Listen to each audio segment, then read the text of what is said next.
Most of the issues with these excerpts tend to be around intonation, articulation, and breath support.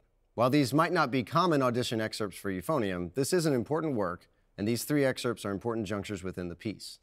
There's value in examining how our part fits in with the rest of the band, and in thoughtfully planning out the style and the stagger breaths.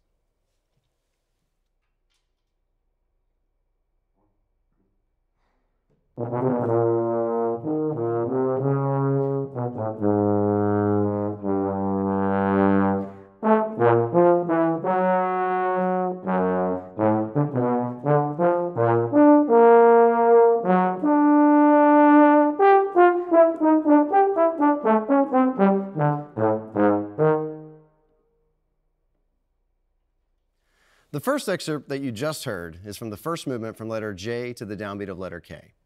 During the first few measures, the euphoniums are joined in a fugue that begins in measure 129. The dynamic in the rest of the band is forte, so as we add in, our dynamic has to match that of the ensemble in order to be heard. In addition, we have to match the tempo, the style, and the phrasing of the previous statements. The challenge is both playing at the upper end of the dynamic range, while also keeping the tempo moving at the same speed as the rest of the band. In measure 147, the fugue abruptly ends and the band states the opening theme in a 2D passage that lasts until K.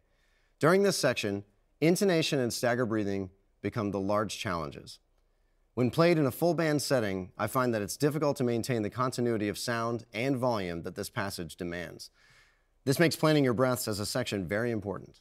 The climax of the passage begins on beat 3 in measure 152, and our band does not take a collective breath here. You'll see my colleague breathing while I'm adding a crescendo to build energy. This last passage is also marked by aggressive accents on every note, and this has to be emphasized.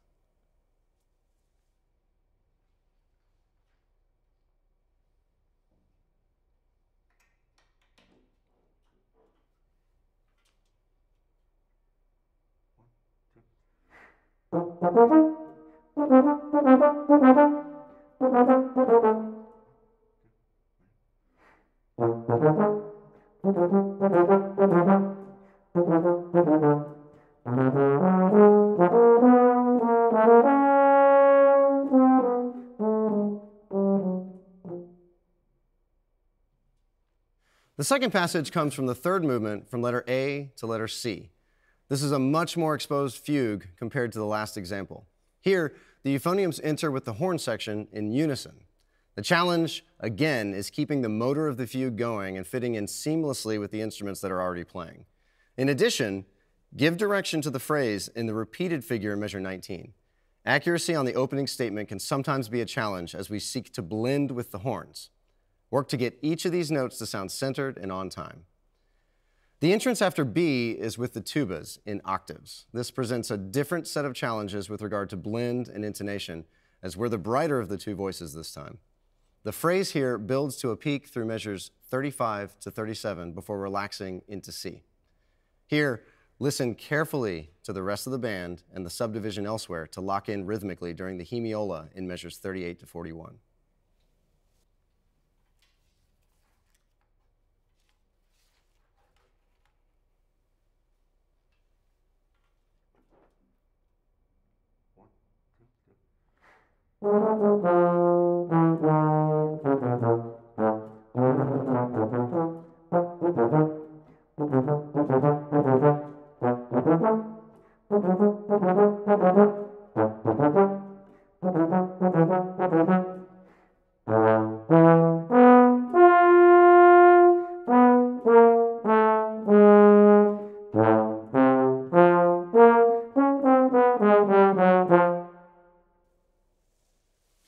The final passage begins just after letter M and ends at letter O.